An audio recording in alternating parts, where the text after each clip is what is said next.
Hi, everyone. My name is Chase Hauser, and I am the Artistic Director of Connective Theater Company and the Director of the Virtual Play Festival you are all about to experience, Plays at Home. A little over 1 week ago, CTC met via Zoom call to check in with each other. A lot was going on with the early closing of our main stage production, Morning in America, and of course, we are all going through so much personally. Plays at Home is CTC's immediate response to the COVID-19 pandemic. It was on that Zoom call when we all decided to take action and find a way to create an accessible theatrical experience that promoted connection, healing, and inspiration.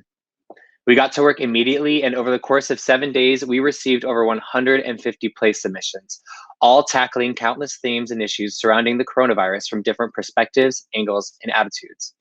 After reading all those submissions and selecting only 8, we got to work casting, rehearsing, recording, and editing. All of that, by the way, has happened within the past 72 hours. I wanted to take a minute here to explain to you all the structure of tonight's programming. The festival is broken down into 3 acts: navigating solitude and quarantine, anxiety, fear, and hysteria in the age of COVID-19, and finally, navigating relationships in quarantine. Between each of these acts, I will be sitting down with licensed clinical social worker Eric Heintzen, who also happens to be my personal therapist, and together we will unpack the various themes covered in the plays you will have just experienced. I cannot thank Eric enough for his time and dedication to this last-minute project, as well as all of CTC, and we hope to provide you all at home with some tips and resources in managing the myriad of feelings that we are experiencing day in and day out due to this pandemic. Speaking of, you can find a downloadable program for this festival on our website, and depending on where you're streaming, in the video description as well. That reminds me, more logistics. This festival is going live at 7:30 p.m. Central Standard Time in honor of the typical time most audiences would be going to a live show here in our hometown of Chicago. Please take this moment to find your nearest exits, and I would tell you where our bathrooms are, but those would be your bathrooms. So yeah. Please be sure to keep your phones on throughout the performance and share with friends, family, and all your social media. All right, that is it from me. I will see you all soon, and please enjoy CTC's very first virtual play festival, Plays at Home.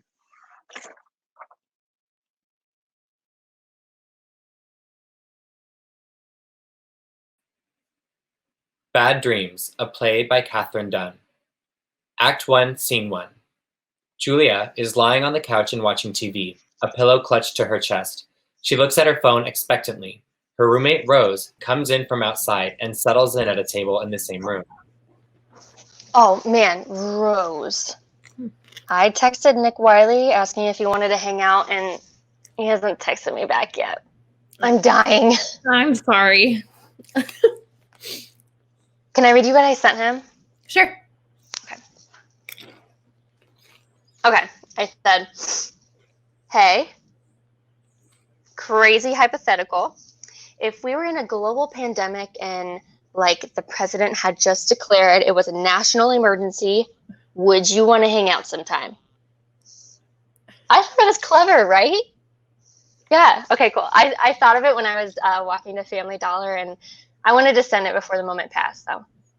And he had been texting me this week, so I thought it'd be fine, but like, it's been like an hour and a half and he hasn't responded yet, so that's fine. He's probably gonna say no, but that's fine. Yeah, it'll be okay. He could just be busy or something too. Oh, okay. Okay. I'm just not gonna look at it for a minute. Like Schrodinger's text, in these few moments, he has said both yes and no. And maybe he hates me and he thinks I'm dumb for asking. Okay. All right, he said, quite possibly, but let me think about it. My mind's been weird lately. I mean, that's fair. Yeah, that's fair. Act 1, Scene 2. Julia is at the table in the living room, typing on her laptop.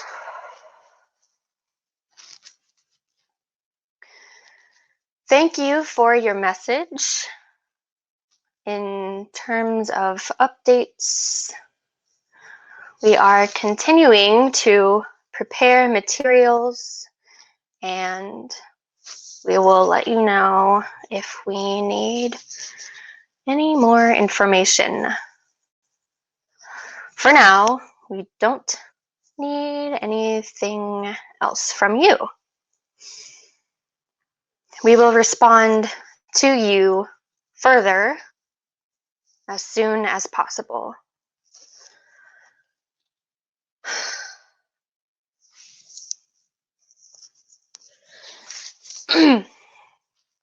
Thank you for your message. The documents you have uploaded all look good, and we will refer to them as needed going forward. We will respond to you further as soon as possible.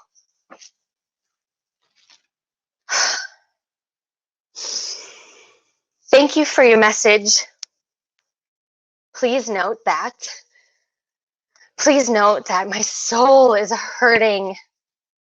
Please note that every second I spend here, every dredged second from my sliver of eternity is one that falls unwillingly into the abyss.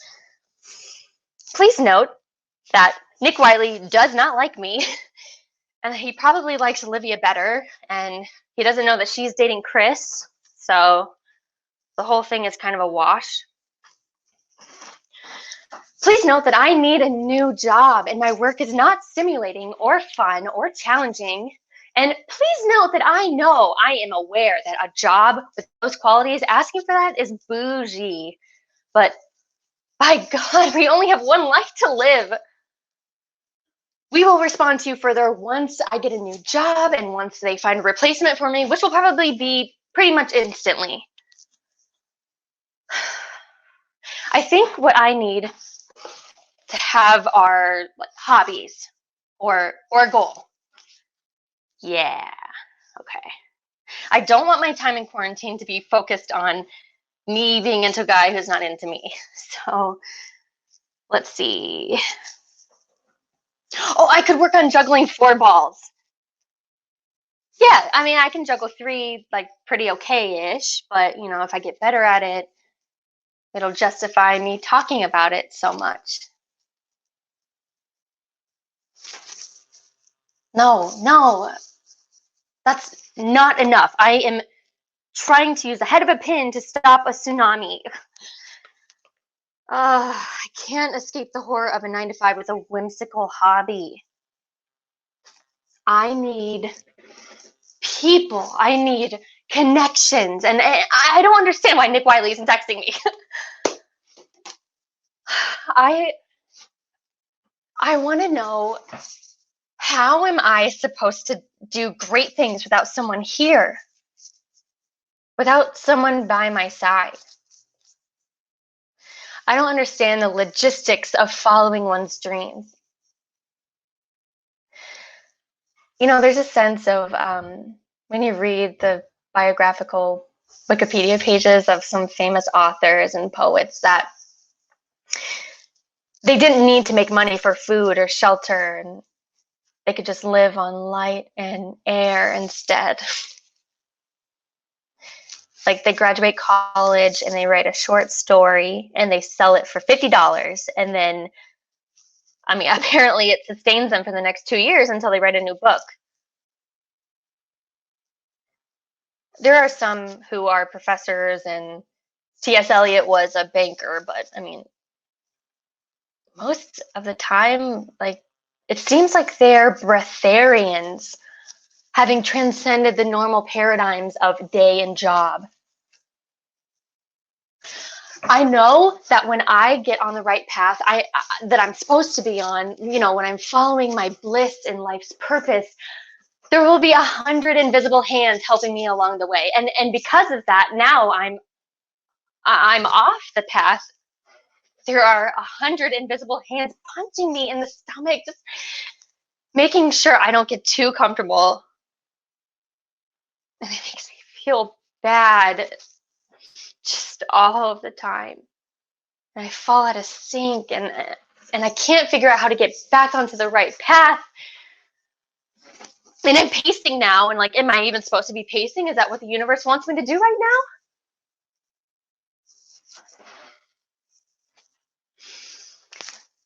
Dear valued client, I could be bounded in a nutshell and count myself a king of infinite space, were it not that I have bad dreams. Scene 3. Julia and Rose are talking in the living room. Yeah, home is pretty good. I mean, I did my thing where I kind of have spiraling thoughts and can't figure out what to do with my life. Relatable. I was thinking that maybe I should go to grad school. Do you want to go to grad school? Not sure. I always thought I would never go, but I remember someone telling me to take the GRE, like, just in case. And I was thinking, there are so many jobs in the corporate world. Like, how could I get sick of all of them and then want to go back to academia? But it turns out those jobs suck, and you're too tired after work to do anything. Yeah, I used to judge adults for not reading or not being aware of some academic topic that I knew about. But when you have a taxing job and you come home, make dinner, watch NCIS for a few hours, that's okay. Like, genuinely, that's okay. Yeah. But it's hard to live an extraordinary life under those conditions. It's tough, man. It is. I think I'm going to lay on the floor for a while. Will that make you feel better? I think so. End of play.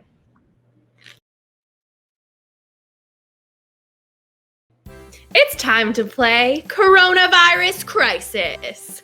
Today's contestants are the Morehouse family. And here's your host, Barry Barton Clark. Hello, and welcome to Coronavirus Crisis. My name is Barry Barton Clark, and we're going to have some fun today, right? All right. Let's meet the family playing along at home today. Morehouses, why don't you introduce yourselves? Actually, just me today. My mom, Suzanne, dad, Harry, brother, Port, and sister-in-law, Jeannie, haven't been able to visit me in 8 days. Just wonderful. All right, you know how to play. There's 4 categories of questions. Each question is worth a certain number of points. Each family member chooses one category at a time, and everyone answers all the questions with the option to stab your family member in the back if you so choose. And only one person can win if they get enough points, but even that person might lose it all with the daily lose it all, win it all question. And you'll each be fighting to win. Tell them what they'll win, Carla. Free, unlimited drive-through testing for none other than COVID-19. Give yourself some peace of mind, whether the results are positive or negative. At least you'll know. An incredible prize. Morehouse family, are you ready to play? Again, just me, but I'm ready. All right. Your categories today are to nap or not to nap, passing the time, lesser of two evils, and is this all really happening? Where do you want to start? I'll do to nap or not to nap for 200. Here we go. You've been asked by the governor to shelter in place. You woke up at 11 a.m. You ate breakfast and watched 2 episodes of Arrested Development. While deciding whether or not to watch a third, you start to feel sleepy. Jordan, to nap or not to nap? Oh, that's an easy one. I'm going to say nap. To nap, that is correct. 200 points for Jordan. Let's see what the rest of the Morehouse family's got. Well, don't see anyone else here. I guess I'll just keep going in that same category. To nap or not to nap for 400. All right. You're stuck at home. Nothing to do, nowhere to go. You spent an hour bullet journaling a list of everything you want to accomplish in this unending free time. Now you're feeling sleepy. To nap or not to nap? Oh, come on, Barry. Make this harder for me. Take that nap. Well, 2-nap was the exact answer I was looking for, but I guess we'll give you this one. 400 points for Jordan. Please stick to the format. Okay, I think I'm going to switch it up now. Let's go with passing the time for 300. Here we go. This one's multiple choice. You've taken a marijuana edible to ease the boredom. Now that you're high, how do you pass the time? A. Watch an art film your friend has been begging you to see, but you always felt too sober for. B. Search for news bloopers on YouTube in the hopes you'll have a genuine laugh for the first time in a week. C. Eat an entire roll of Pillsbury cinnamon rolls and pretend they're from Ann Sather, your favorite brunch place that may or may not make it through this economic crisis. Or D. Take a nap. Okay, Barry, this one's tricky. I do get the munchies, so maybe it's C, eat the cinnamon rolls. No, you know what? When I need most right now is a good laugh. Let's go with B, search for news bloopers on YouTube. Oh, Jordan, I'm so sorry. The correct answer is D, take a nap. It is simply impossible to stay out of bed. Well, you're 300 points down, but still in the lead. Morehouse family, where to next? No problem. We're good. We're fine. Let's just do it again. Redo round, same category. All right, we don't do redos, but I guess we'll put you down for passing the time for 500. Okay, Jordan, focus. You're an actor who has been auditioning for 2 years and finally booked their first show. Unfortunately, performances are now canceled with little hope of being rescheduled. You're starved creatively. How do you pass the time? A. Follow your acting teacher's advice and practice your audition pieces at least 10 minutes every day. B. Learn the guitar so you don't have to lie about being a musician in the special skills section of your resume anymore. C. Create your own new media content that everyone can enjoy from the safety of their homes. Or D. Deep clean your apartment in a long ratty dress and bandana while lamenting that you can't go to the ball until the chores are finished. Well, practicing monologue certainly seems most responsible. Don't want to get rusty and take another 2 years to book something. Now, that guitar thing is fun, but new media content, that could be a real game changer. So I'm going to go with D. Deep clean my apartment in a long ready dress and bandana while lamenting that I can't go to the ball until the chores are finished. That's correct. An amazing comeback. You're well on your way to earning those free coronavirus tests. Well, now we're at the point in our show where we like to get to know our contestants. We'll start with you, Jordan. Tell us a little about yourself. Well, I'm just a single bean from Missouri. I love art, all kinds of art, making art. Well, I'm an amateur, but I made this the other day while I was going through my pantry. See, this whole social distancing thing has given me a chance to do some organizing, and I found out I have way too many lasagna noodles in my pantry. So as an artist, I don't really see trash, I see art. So I made art from those noodles. See, the trash, it's me. And I just think this really shows how I'm feeling right now. Well, Jordan, that's incredible. Would you like to pick our next category? I'll take lesser of two evils for 200. You know what that sound means. You've picked our daily lose it all, win it all question. You get this question right, you beat the rest of your family members and get to take home the top prize of free unlimited drive-through testing for COVID-19. You get the question wrong and you're out of the game. Jordan, are you ready?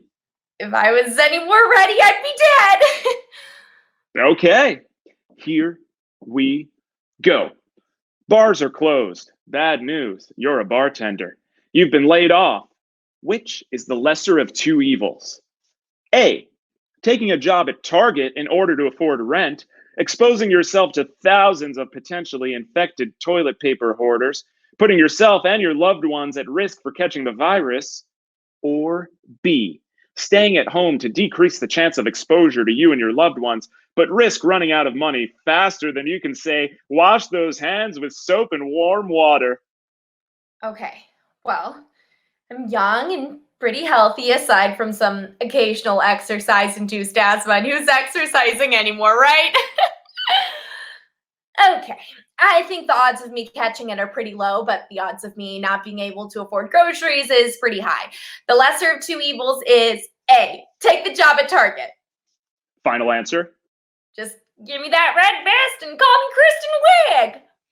The lesser of two evils is B, stay at home. Young people are not immune, and every person you come into contact with puts you more at risk. If you were to catch the virus and still need to be hospitalized, even months of working at Target wouldn't cover the cost of the bill. Oops, did I forget to mention you have shit insurance? Don't worry, we can say shit on TV now. It's the apocalypse. So I lost it all? That's right. Now the rest of your family will go on playing without you for a chance to win free COVID-19 testing. My family is not here. I'm alone. Where do you get off hosting this show in your fancy little studio, telling me what to do in my quarantine? What do you know anyway? Aren't you the least bit worried? Aren't you afraid? Oh, Jordan, absolutely not. I'm a celebrity. If there are no more family members left in the game, that means we finish with no winner. Send us out, Carla. Well, that's all the time we have for today. Thanks for watching Coronavirus Crisis and playing along at home. Stay safe out there.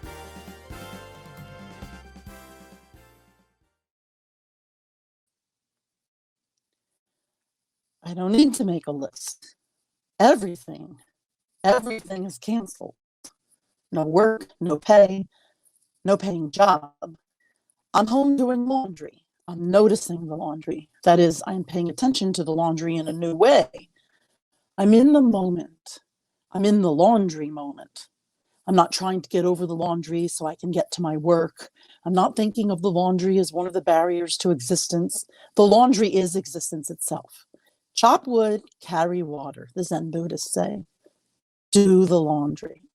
The future, upcoming events, plans, all of that has vanished. My only upcoming plan is to buy more toilet paper tomorrow morning at 7 when the local grocery store is getting another delivery. I'm in virus time. On the spur of the moment, I go outside with my husband, Jack. He thinks we should ride bikes. Who gets to ride their bike in the middle of a weekday? Wow, lucky us. Lucky us to be able to do this. We don't talk about money worries. We're not going to bring that up. The scary subject. We're forgetting about it, while not, of course, forgetting about it. When we stop for water, we meet another couple who, like us, are late middle age, as my husband and I jokingly call it. Ha, ha, ha. Well, sometimes when it gets us a good discount, we admit to being seniors, but the virus has moved us into another category. We've become the elderly. On top of everything else, elderly. Over 60 is the danger zone now because of the virus. The four of us stand apart from each other, as we're supposed to do, commenting on a blue-green hummingbird on a nearby branch. None of us know what kind of hummingbird it is because we're not really bird people. We're just acting like bird people because we don't know what else to do in the middle of the day, in the middle of the week. They mentioned that they saw the elegant trogon at Madeira Canyon. I've heard of the elegant trogon. They go on about how it's the movie star of the bird world, big, multicolored with a long tail. This other couple insists that seeing it is like being visited by a spirit from another realm. It doesn't chirp or sing, it barks. It's a beautiful barking bird spirit. I start thinking, Madeira Canyon is only 45 minutes away. We've certainly got the time. So the next thing, we've changed our plans as if we actually had plans. Ride our bikes home, pack lunch, get into the car, drive to Madeira Canyon to see the elegant Trogon. The spontaneity feels really good. It's a celebration.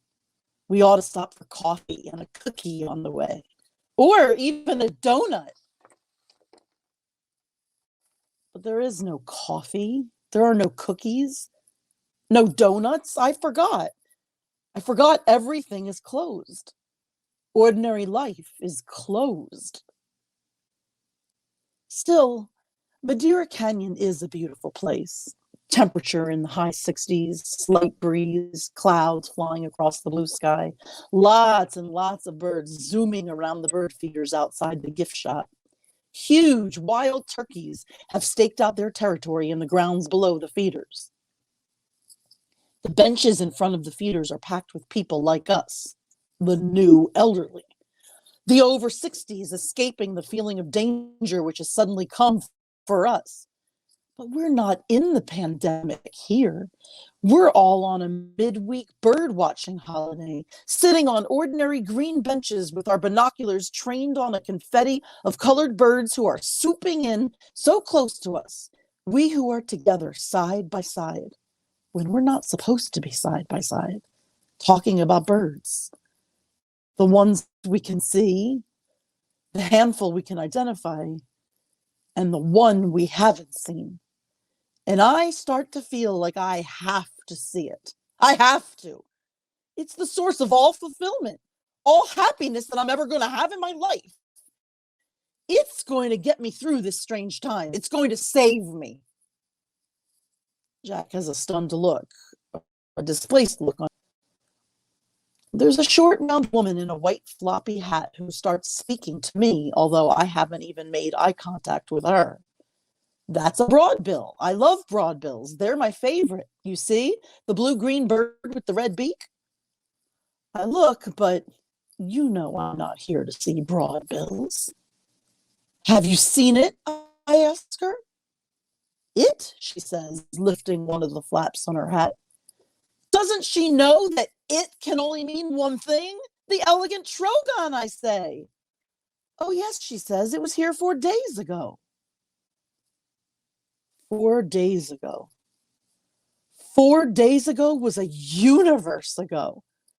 We came here to see the elegant Trogon, but we're too late. I'm plunged into depression. I'm not going to be lifted out of my anomie and sense of purposelessness. I am stuck here, locked in this strange, confusing, empty time. And who knows how long it's going to last? There's no escape key. The elegant Trogon is gone.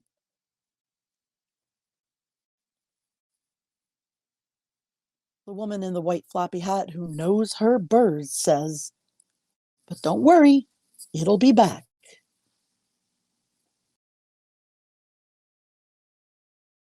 Okay, you are good to go. Okay.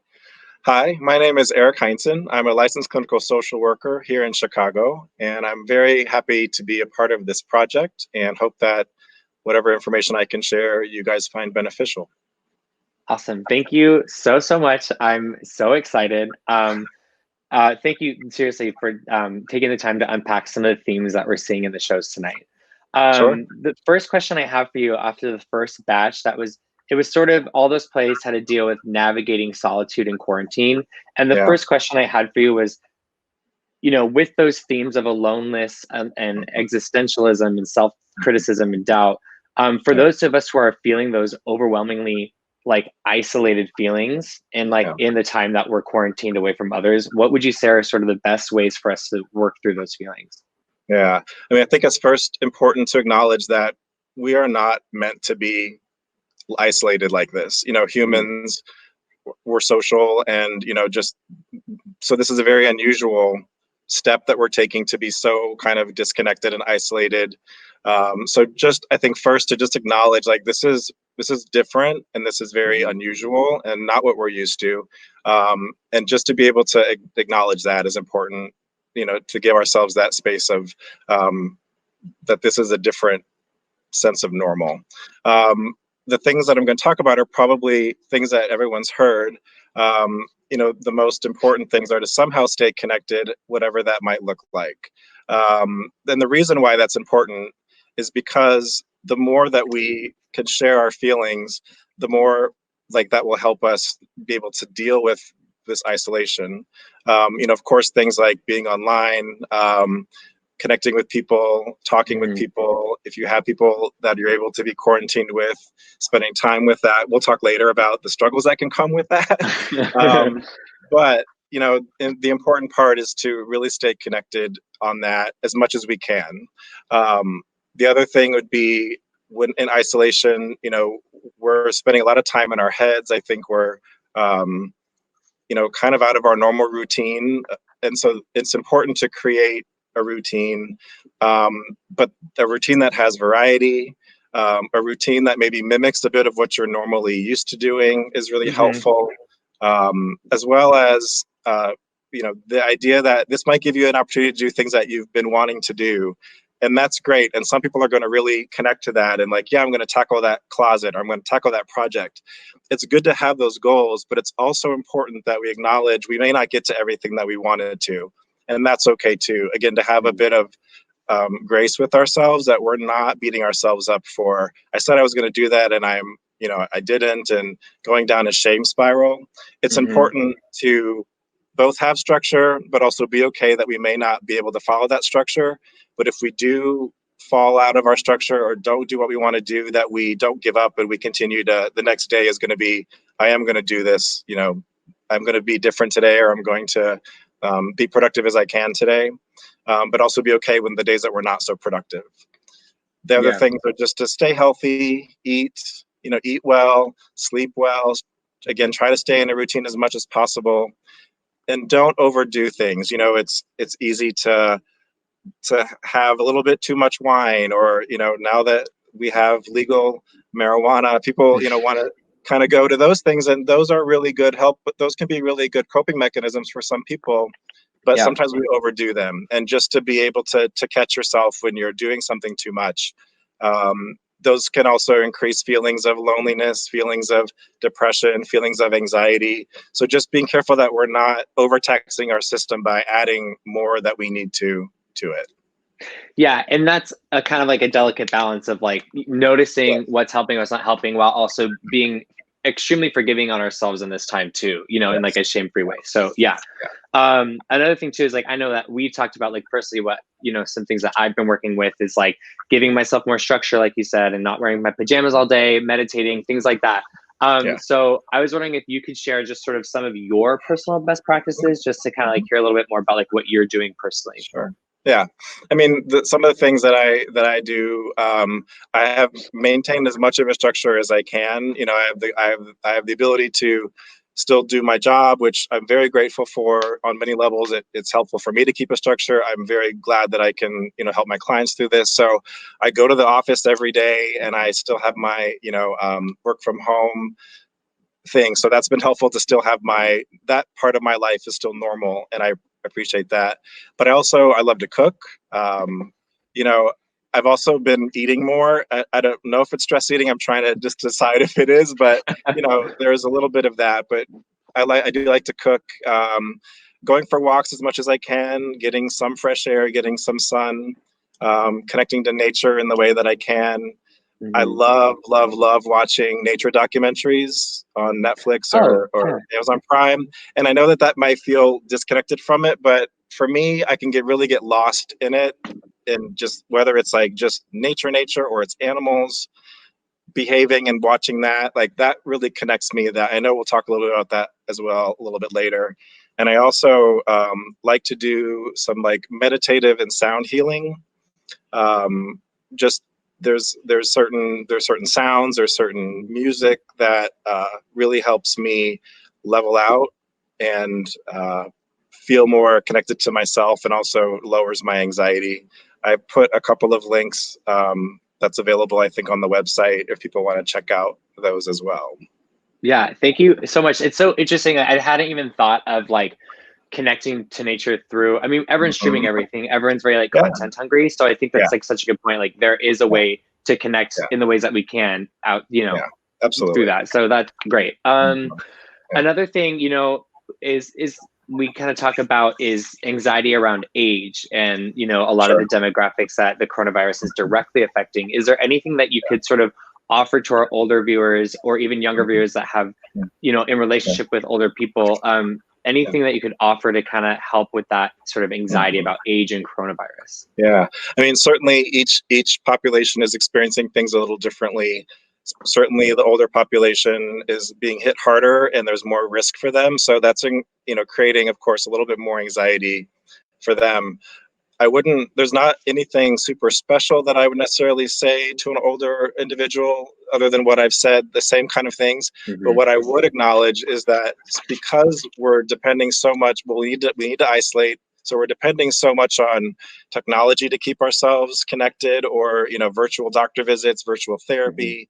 Not to be stereotypical, but sometimes older adults aren't as comfortable with that technology, or maybe don't know how to set it up or haven't set it up or whatever. So I would just encourage both that younger people maybe step up and ask their friends and family, neighbors, if they need help setting something up. Or if you're an older individual and feel disconnected in that way, to reach out to, if you do have somebody that you can reach out to and just ask if they could help you be able to be connected in the way that we're asked to be connected. Certainly also things like, you know, offering to do grocery runs or anything like that for people that maybe need it. I just think a sense of empathy is important right now, as much as we can, about we're all going through this, some of us different experiences than others, but when we can help other people, it really helps us feel more in control. And one of the things that we know about trauma or crisis is if you're able to be in action during that time, you'll feel better, and the outcome later, you won't have as strong a reaction to the crisis because you will have been part of the solution rather than feeling like you're just kind of being passive, or, you know, being that something's being done to you. If you can have that feeling of I'm doing something to help. I love that. Yeah, absolutely. Yeah, very cool. Thank you for that. And then also sort of a final question of this segment. I found there to be a lot of self-criticism as we all are adjusting to this new temporary way of life. It's like whether we aren't doing enough, being productive enough, like whatever the self-criticism may be, what would you say to that self-criticism that's coming up for so many of us? Yeah, again, like, it's a great question. And I think we all are dealing with that, you know, am I doing this right? Or I'm not feeling so good about how I'm doing this. You know, one of the things that we need to do is just acknowledge that we're doing the best we can. This is such a different experience. We've never been through this before, and we're going to have our ups and downs, and being able to understand the ups and downs of that. Some days I'm going to feel like I'm doing okay. Some days I'm really going to feel like I'm not doing okay, or I'm not doing enough. You know, one of the things that anxiety does for us, you know, we have to have anxiety, and it's actually good that we have it. The goal is never to get rid of anxiety, because that's just not possible, but to understand why it's there. And anxiety comes up, and our bodies feel anxious because we are, you know, the way that our brain works with our body is, if we're anxious, we're at threat, so we're supposed to be doing something. And sometimes when we're like, oh, just calm down now, like trying to meditate in that moment when you're really like anxious is actually not going to work. And your body is kind of saying, no, we need to be in action. So sometimes that action can be doing, in this moment, jumping jacks in your living room, or something to like physically release what your body is naturally trying to do during anxiety. So trying to just say calm down is going to be really hard, and we're going to feel failure at it if we just make ourselves calm down in that moment. So I would suggest finding ways to release when we know we're kind of really pent up with like a lot of energy. You know, our limbic system and our parasympathetic nervous system is just ready to go. It's not a time to be like, I'm going to try to meditate now. The meditation can come later when you do feel a little bit more, and you do feel like I can actually calm my thoughts a little bit. You know, it's also not a good time to try to learn to meditate when you're feeling really stressed out. It's just going to feel like a failure. So again, be really gracious with yourself of, I'm going to maybe try this. And there's a lot of apps, there's a lot of YouTube videos, there's lots of ways to be guided through some of that calming down, but don't also feel the pressure of, I have to do it perfectly. I have to get rid of my anxiety. Again, we're not going to get rid of our anxiety, and we shouldn't. We need a certain amount of anxiety to function. The goal of it is going to be, let me understand my anxiety, and let me also tap into what other resources I can do, because anxiety thinks I'm the only thing that can help you. But as we get more in a calm state, we can realize I've got other resources here. I've got other things that I can do, to help me through this, instead of just being, quote, anxious and like not knowing what to do with that. So just giving ourselves the possibility that we're going to try our best. Sometimes we're going to do good, sometimes we're not going to do so good, and that's okay. A lot of just knowing that we're trying our best and recognizing the strengths that we have is going to be really important during this time. Absolutely. And like, if I could also just share, I think you really taught me that about meditation too, where it's like, I think what really resonated with me the most was the idea of like, if I'm only meditating when I'm agitated, then I'm going to start associating meditation with that and almost just kind of get turned off to meditation. And I think that's what I did for I did it for years, you know what I mean? And that's why I think that habit took so long to stick, the meditation habit. So that's just a great point. So thank you for like bringing that up too. Okay, well, is there anything else you want to add before we kind of move on to the next batch of plays? I think, you mentioned it in the beginning, and there was that sense of existential crisis, right? Like, people are really giving a lot of time. We have a lot of time to get in our heads of like, well, why am I even here? And what is this life for? And what is this? And I do think if there can be good things that can come from something like this, is the opportunity to really do some processing and maybe ask those tough questions, sit with some of that, a little bit of, well, what am I doing with my life? And like, this is such a disruption, and it's kind of, I think it's good sometimes to look at what could I be doing differently, or what is my belief structure? I think a lot of people have this fear of, let's say, dying. Ultimately, like, if you follow someone's fear, well, I could die from this. And this may sound a bit strange, but what if you allow yourself to be more comfortable with, what if I do die? We're faced with death right now, and that's a huge thing that we don't, as a society, do well dealing with. And this maybe some people aren't going to want to do this, and that's also fine. You may not be ready to kind of approach a little bit of those questions, but some people may be ready to do a little bit of that work and feel like, this is really changing my whole life view. This is a possibility that I could change the way that I think about the world and consciousness coming up for people in a different way. So I just want to put that out there. And this is not to negate the seriousness of what's happening. It's just another view of, what if we expanded that out a little bit and really kind of looked at this as a different thing, and what opportunities it's bringing up, what is it triggering in us, and being curious about that instead of being so afraid of it. Yeah, and getting curious about how much comfort could be in these spaces. Yeah, absolutely. Yeah, that's great. Okay, cool. Well, thank you so much for all of that. We'll be back with Eric in a moment, and enjoy the rest of the shows. Thank you, Eric. Thank you.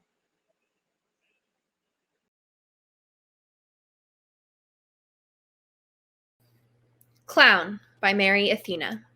Lights up, we see woman in a bedroom, sitting at a vanity. No makeup on, she is wearing a headband and a robe.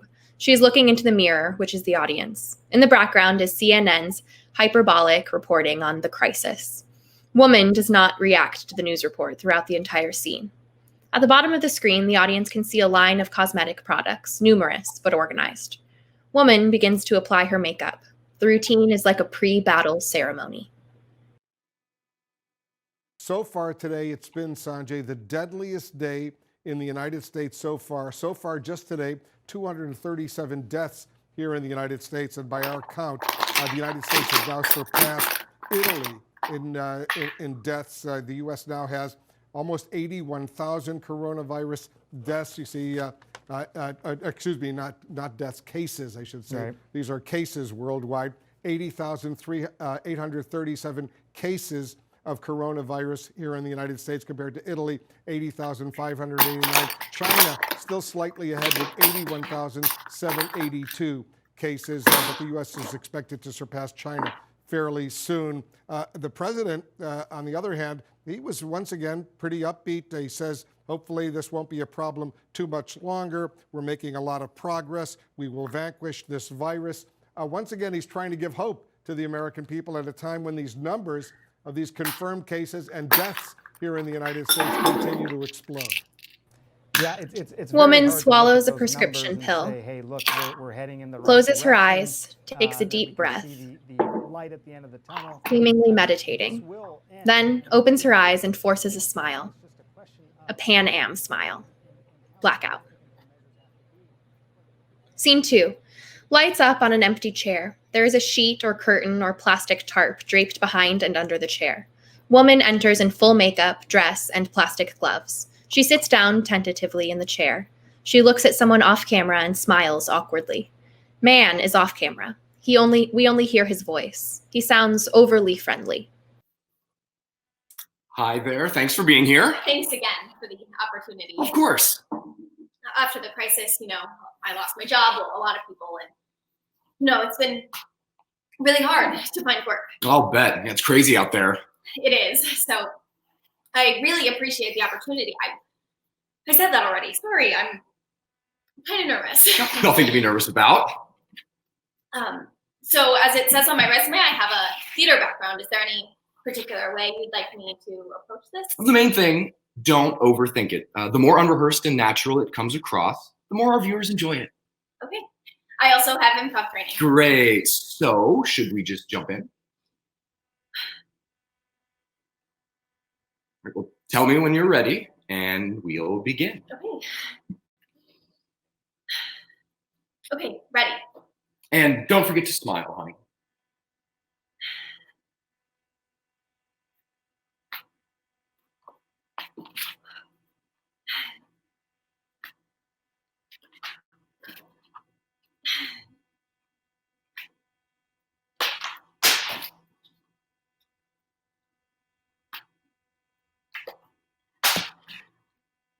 Great work. I think we have what we need. Okay, great. Here's a towel. And here you go, honey. Great work. You're a real pro. It's all there.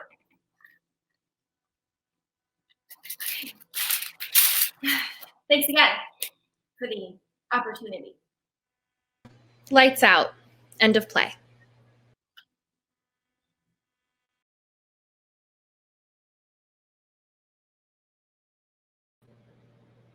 The Plants by Theo Zucker. Scene 1.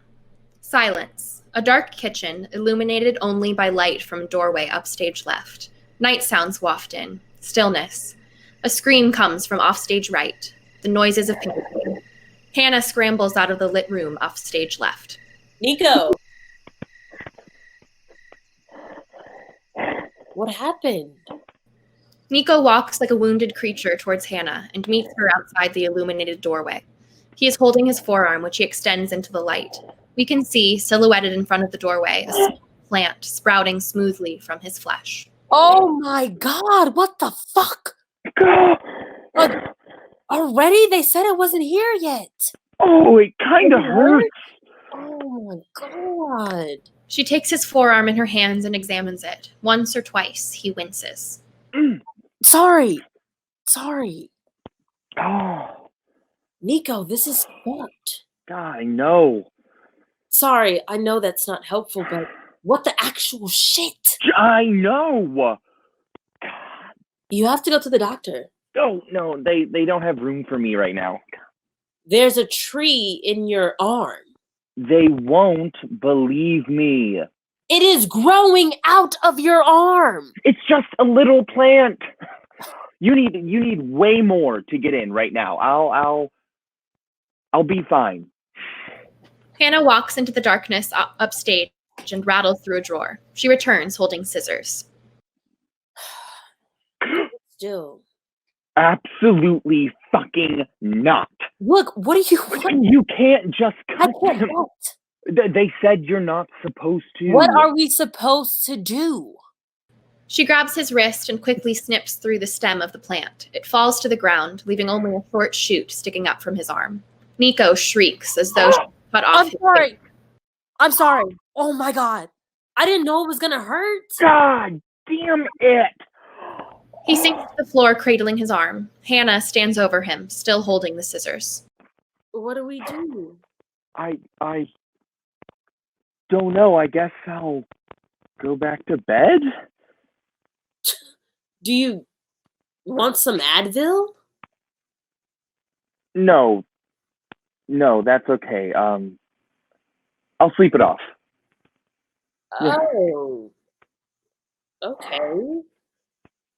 Yeah, sure. Sleep off the arm tree.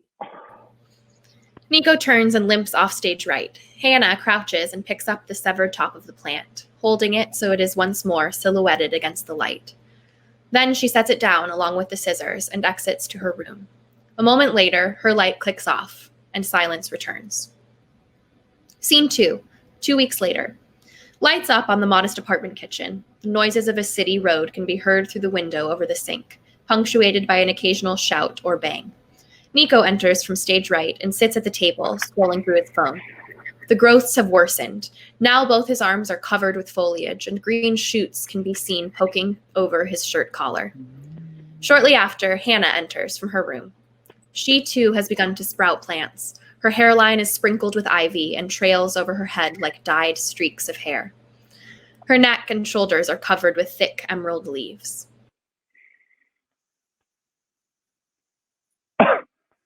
Did you see we're not supposed to go outside anymore? At all? Yeah. I guess they're closing everything. What do you mean, everything? Like everything. What? How much food do we have? Not much. Yeah, fuck. I mean, we have rice. Yeah, but we need veggies. They share a look. Blackout. Scene 3, 2 weeks later. It is dinner time in the apartment. The dark window has been cracked and taped over. It is quiet. Hannah and Nico sit at the table with the plates of rice and greens. Their bodies are almost completely overrun by the plants. Delicate fronds extend far from their heads, swaying with their movements. They rustle like a forest when they shift in their seats. Their arms, however, are devoid of vegetation. Instead, they are bandaged all the way up to their armpits. Some of the bandages are fresh, while others look old and a bit stained. The stumps of pruned plants poke through the bandages here and there. Nico scoops up a forkful of greens. Hey. To us. To us. They eat. Night sounds drift in, accompanied by the constant whisper of the plants. Blackout. End of play.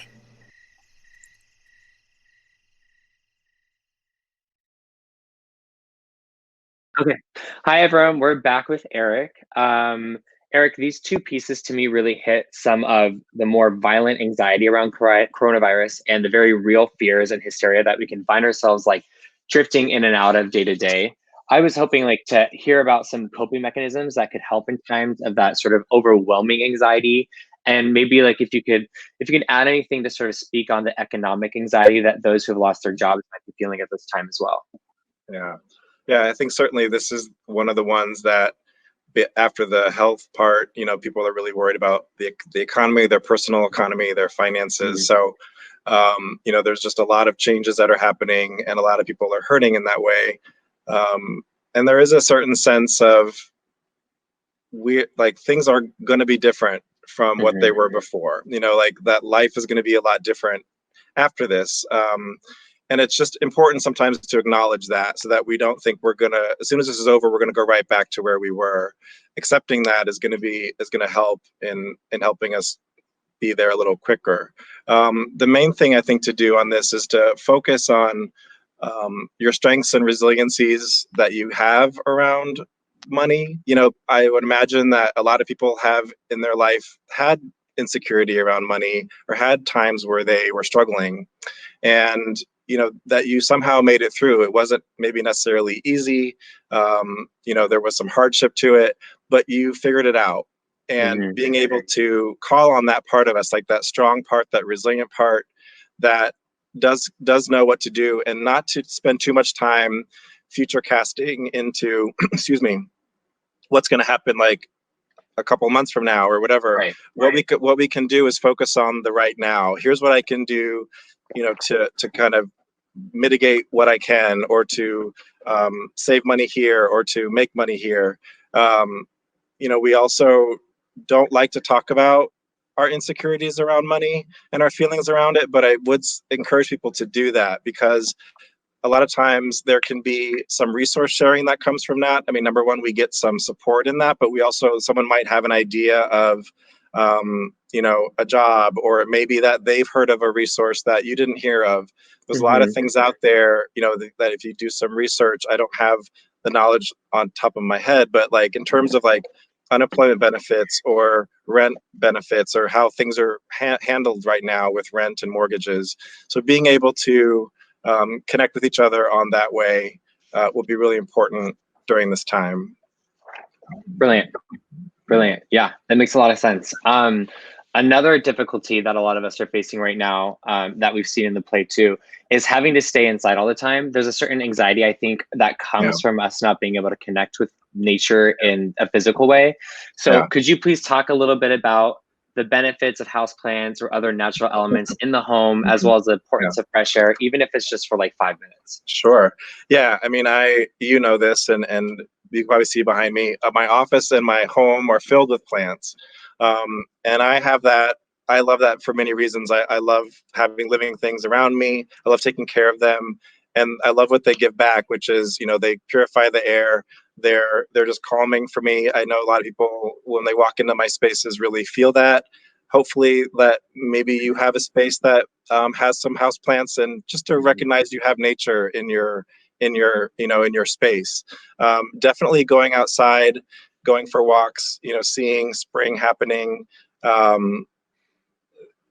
taking some fresh air, doing what you can. It's cold out, but like, do what you can to get outside and enjoy what of nature we can do here. Another thing I mentioned, watching documentaries, and I do love that on other levels is too, because what I like to see when I watch those is how nature, whether it's plants or animal life, has cycles, right? Like it goes through hardships, it goes through struggles. It even looks like it's dead sometimes. Like the world can look like it's dying, but nature always has a way of coming back, or a lot of times has a way of coming back. And so I think it's really important to connect with the cyclical nature of things, just on a psychological level, to see that, yes, there are times where things look bleak, or times when, something looks a certain way, and nature has a way of shocking us. And we are part of nature, even though we feel very disconnected and we live in our homes and we live sometimes away from it. We are part of that environment and part of that. So being able to remember that and to hold on to that. A lot of people, when they think about their favorite place, like when they're doing some meditations, most of the time it's in nature. And so a lot of times it's also okay to go into your mind and remember yourself being in that space. If you can't be out in nature right now, remember your favorite place in nature, and just kind of allow yourself to be there. You don't have to necessarily meditate, but just really connect with that. It does, that when you're there, you feel different, and you're able to kind of remember that when you go back to that memory and hold on to that. Absolutely. Yeah. And also you've talked in the past a little bit about sort of like animals and animals having sort of their instinctive nature to survive and to live. And that's something that I've heard you talk about. So maybe if you can talk a little bit about that too, because I think that's so interesting. Yeah. I mean, again, watching some nature documentaries, you see, what animals do, and sometimes it can look like they're just doing something instinctual, and like humans don't have those instincts, but I think we are still connected to the animal world, and we may do things a lot differently, but animals, a lot of times it's about shelter, it's about food, it's about mating, it's about finding a mate, finding a partner, or whatever that may be. And so those are the basic drives of nature.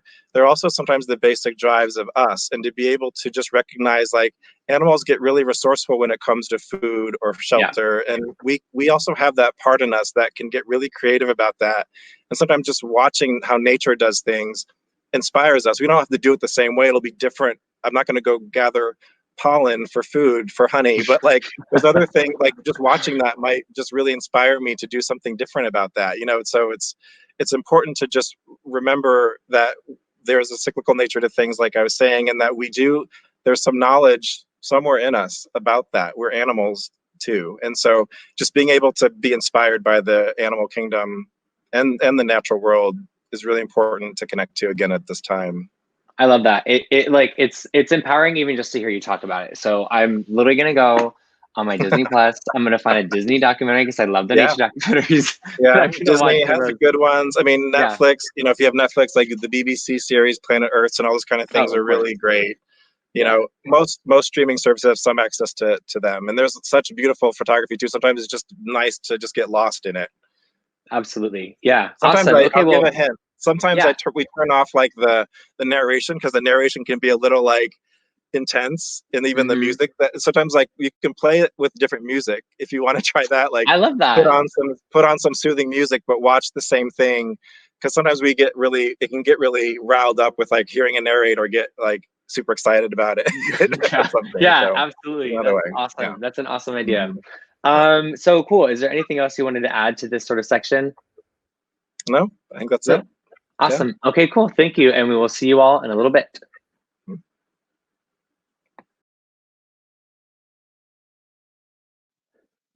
How did you find me?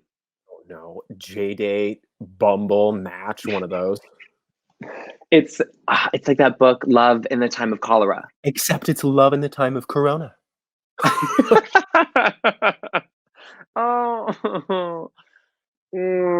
Dating's tough now. I mean, we can't have a candlelight dinner, can't even go to Starbucks or get pizza like normal. Would you expect me to pay? Not anymore. That's a relief. You're not cheap, are you? Frugal. Yeah. Yeah, me too. Oh, we have so much in common.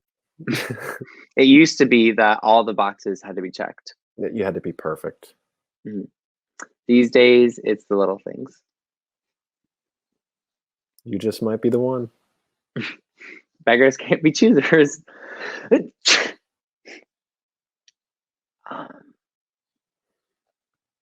Allergies. Or just allergies. I'll call you. Some things never change.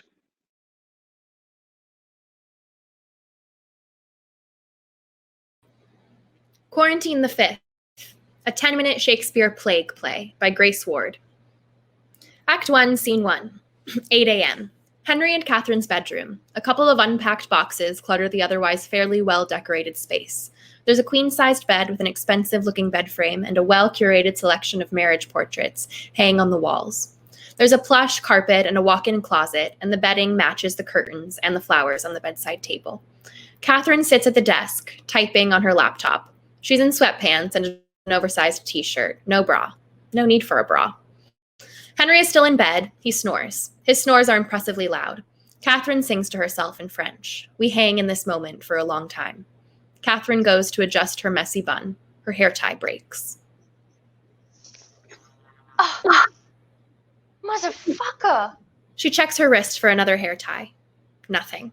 She reaches for a bell that sits next to her on the desk, as if to call for a maid. Then she remembers something. She sets the bell down with a defeated sigh, her hair falling in every direction. An idea. She stands up and climbs into bed, undoing the comforter, exposing Henry sleeping in his boxers. Half asleep Henry grabs for the blankets. Good morning. What the hell, Catherine? Have you seen my scrunchie? My eyes are still closed. You took it out of my hair last night. Where did you put it? I don't remember. Okay. I only had like 3 scrunchies with me here, and I just broke one of them. I need that scrunchie. Henry grabs her and pins her to the bed. We can get more when we're out of here. Henry, I am not doing 3 weeks of quarantine without a hair tie. It'll turn up. Catherine frees herself from his arms and rolls out of bed, walking back to the desk with a huff. Have you heard anything about the disease? Is it getting worse? I'm still asleep. You're the king. You should know these things about your kingdom, Henry. If everybody is staying in isolation like I decreed, then it won't be getting worse. You're useless. Time passes, music plays, a transition. Henry and Catherine get dressed. Act 1, Scene 2, 12 p.m. Henry is sitting on a bed with Catherine pacing around him. She holds a book. She reads out loud. All for a moose. All for a moose. Muse. Moose. With a liquid U. After me. If you call the Duke, you'll make the Duchess pook. If you call the Dukes, they'll make a Duchess poop. Sure. King Henry, what do you need? Yes, that makes sense to me. Yes, 7 p.m. I'll be ready. Yes. Yes, I'll make sure she's there. The royal advisors? We'll be addressing the citizens later. And what will we be saying? You won't be saying anything. Oh, of course. It's not you. It's your English. I know. A transition, music. Henry and Catherine change into more royal garbs. Act 1, Scene 3, 4 p.m. Henry rehearses his speech. Catherine sits on the bed watching him. We cannot let the cure be worse than the problem itself. At the end of the 15-day period, we will make a decision as to which way we want to go. This sounds good. Yes, the new speechwriter is very good at his job. Listen to this line. I do wish the French had told us earlier about the virus. Is it French? Yes, it started in France. But that doesn't make it French's fault for England being falling because of it. It was your soldiers who brought it back here in the first place after the siege. Shut up, Catherine. I'm not wrong. This is why you don't speak at these events. Are you a loose Speaking cannon? the truth. If you love the French so much, maybe you should just leave. I can't just leave. I'm stuck here in a bedroom with you because you're my husband. Well, you really should get your priorities in line then. Right? Our nation is sick, Catherine. All nations are sick. It's not France's fault. Do you even love me? What? I just don't see how you could love me but hate England so much. I don't hate England. Oh, please. I know you resent us for taking France. You are acting like a child. We have a nation to run and you're locked in this bedroom being grumpy. It's ridiculous.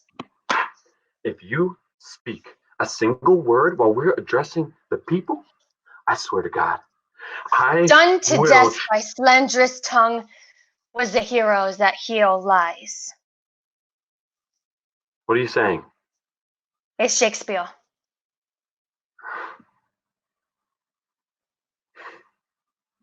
Yeah, you're ridiculous.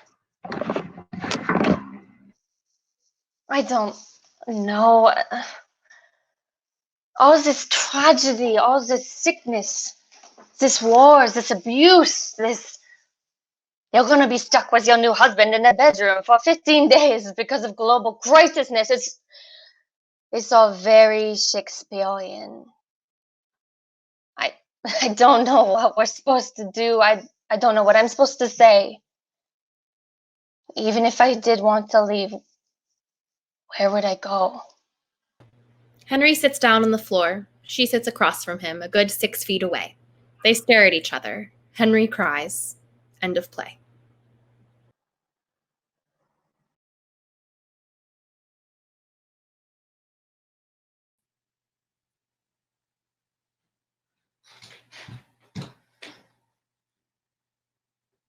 Have you seen my breakfast potatoes? No. Well, they're gone. Maybe they went bad. I made them last night. They were in the fridge. And even if they did go bad, they wouldn't just disappear. How could they be breakfast potatoes if you made them last night? Breakfast style. That part is irrelevant.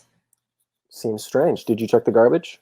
No, did you throw them out? No. But if you check the garbage, then you will have ruled out the option. No one else lives here. If they're in the garbage, you put them there. Did you throw them out? No. I know you touched them. Why would I touch them? That would be a weird thing to... That's not what I meant. Also, I'm not the one that used to bring applesauce to bed. It was for the squirrels. That's not better. Mom said I could if it wasn't messy. Mom did not say you could bring applesauce to bed and give it to the squirrels out the window. She didn't say I couldn't. I'm 100% sure Mom said don't feed squirrels out your window. Jury's out on that one.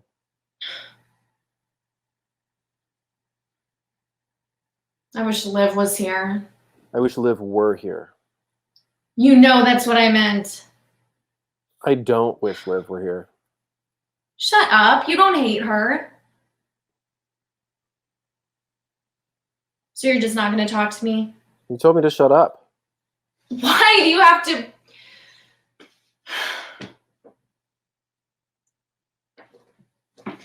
I'm sorry. I don't mean to snap. Yeah. It's like whenever we're around each other, it's like we're 13. Yeah. Are you sorry too? For what? For being...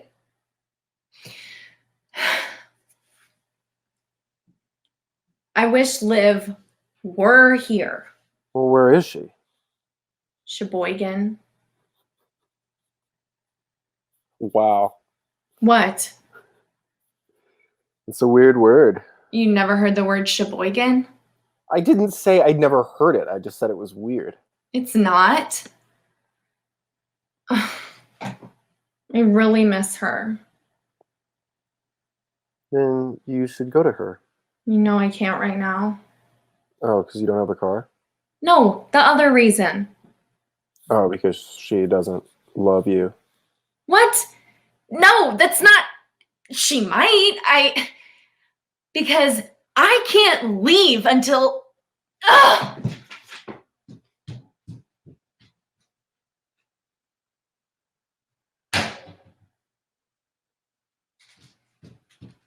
The potatoes aren't in the garbage.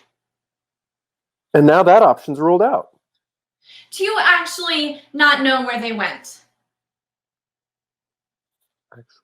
Not know where they went. Tomorrow, it's supposed to be nice out. Do you want to try? I can't. I have work. You don't have work. You don't have a job.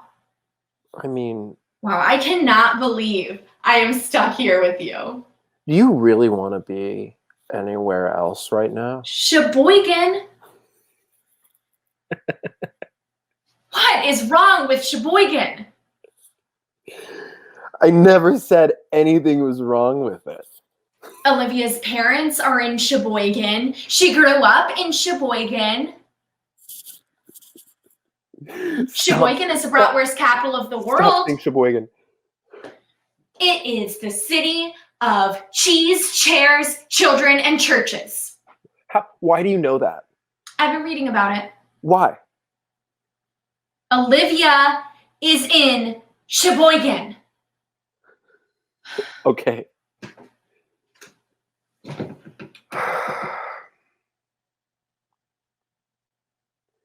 I'm sorry.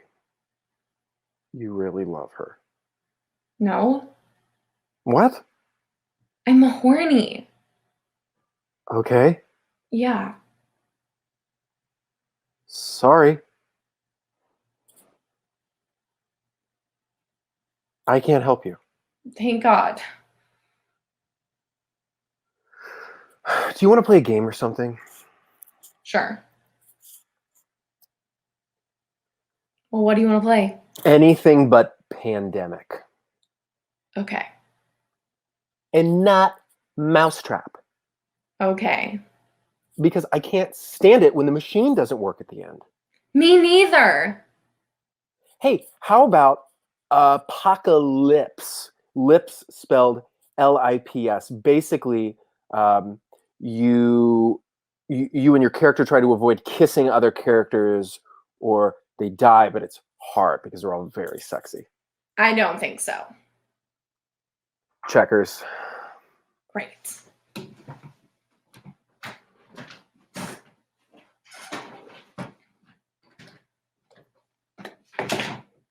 You really didn't eat my breakfast potatoes? Oh, I did. What?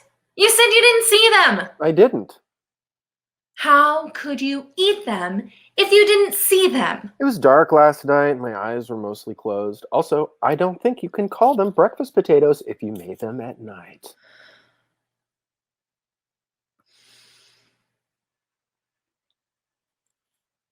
I get to be red, and I go first.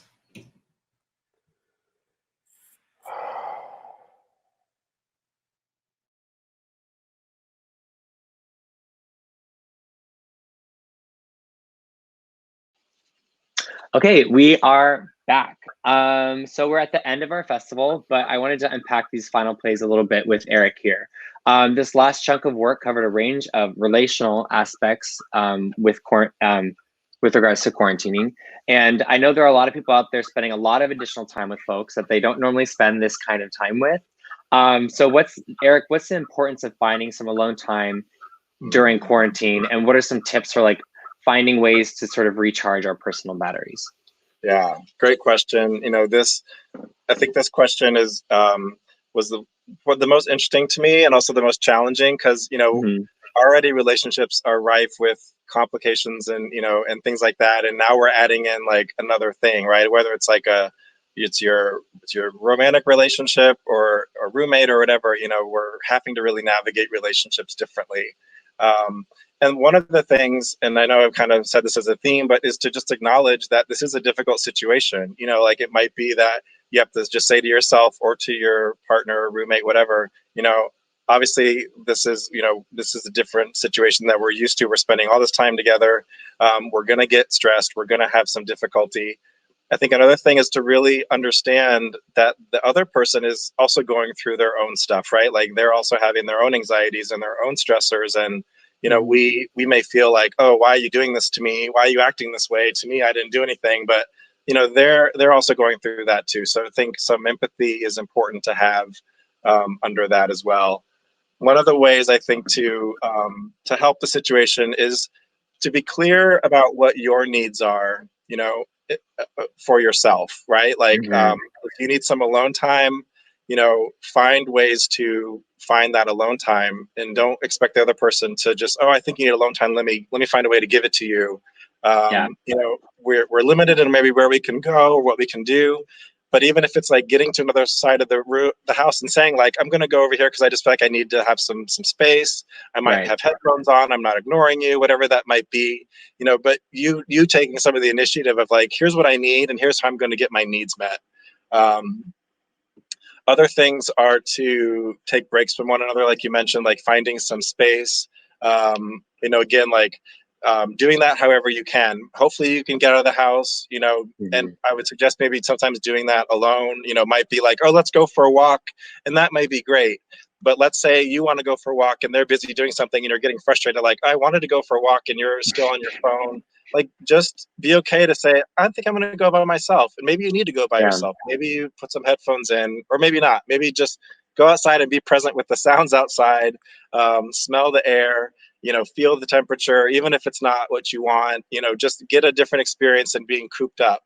But you have to do that for yourself. Again, don't expect your significant other or roommate to kind of make that happen for you.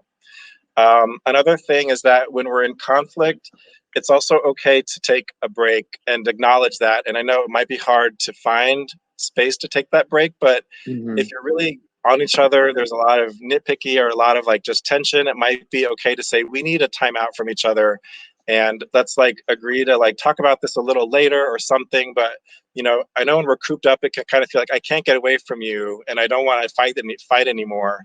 And it's necessary at this time, especially now, I think, to say I'm not in the place to do this. Can we do this later? Yeah. And hopefully, and I would say to acknowledge that before the conflict happens, because sometimes the other person doesn't want to let it go at that moment. But I think most people would say, if you do that before and say, hey, let's agree that if we're starting to get in a conflict, we take a time out. Everyone, I think most people are going to say, yeah, that makes sense. But if you try to initiate that at the beginning, they might think you're just trying to avoid it or whatever. And so if you agree to, we're going to take a time out before you need a timeout, that can be really helpful. Yeah, that's awesome. Yeah, I love all that. Those are two very specific things that I know I work on a lot. A, like figuring out what I need first. So, and then also again, like communicating as early as you can and as authentic as you can, I think, is so important. Another thing that is coming up for people is anxiety around the politics of everything that's going on. What are your feelings towards that and towards news consumption? And is there, in your opinion, such thing as too much or like overconsumption of news? You want my political views? I'm just kidding. I'm not. You know, yeah, it's hard. It's hard to watch. You know, there's also so much information that we're bombarded with, and you know, depending on where you're getting your news, you know, it might be different from what other people are getting, and you know, and that's okay. We're going to make our choices, but I would say yes, there's definitely such a thing as too much. You know, I think it's that battle of trying to stay informed, but not overwhelm ourselves with it. You know, and again, we're going to have our ups and downs with. We're going to do too much at some time and then realize, okay, I need a break from this. You know, I would just suggest finding maybe one source that of like trusted news source that you feel is good, and just kind of relying on that instead of like checking a bunch of different places. You know, social media is important at this time and can be really good. But a lot of times on like Facebook or something, you're going to get probably opinions a lot more than maybe news or or debate about like, oh, that sounds terrible. Who said that? Who did that? You know, like, you know, that's to get clicks, and we have to be careful not to kind of fall into sensationalism. Yeah. You know, that's one of the dangers of social media, is that kind of like getting caught up in it, you know, hearing most people's opinions or seeing other people doing it differently and like, oh, they're doing this better than me or something. So just being able to limit your social media exposure, but there also are a lot of good benefits about it. You know, I know that I'm enjoying, you know, whether it's like Facebook or Instagram or TikTok or whatever, like memes and humor about the situation is important. It's important to be able to laugh sometimes at these things, but again, that has to be in moderation. Like, it's easy to get sucked in and spend hours literally on those things, and that's not good.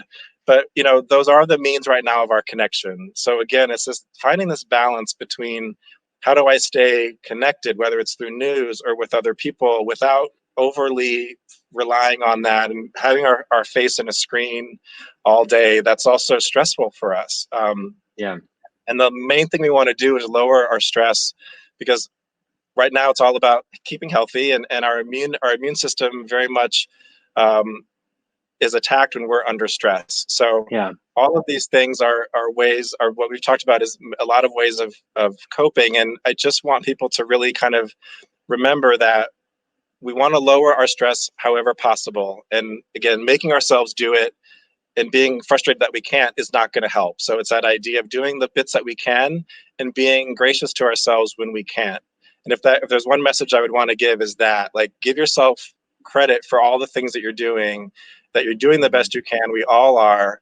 We're going to make mistakes, but if we keep trying, we're going to get through this. And I don't want to be Pollyanna-ish about that, but we do have to find that strength part of us that believes that we're going to come out of this maybe different, but we're going to come out of it some way. I like the analogy of a butterfly cocooning.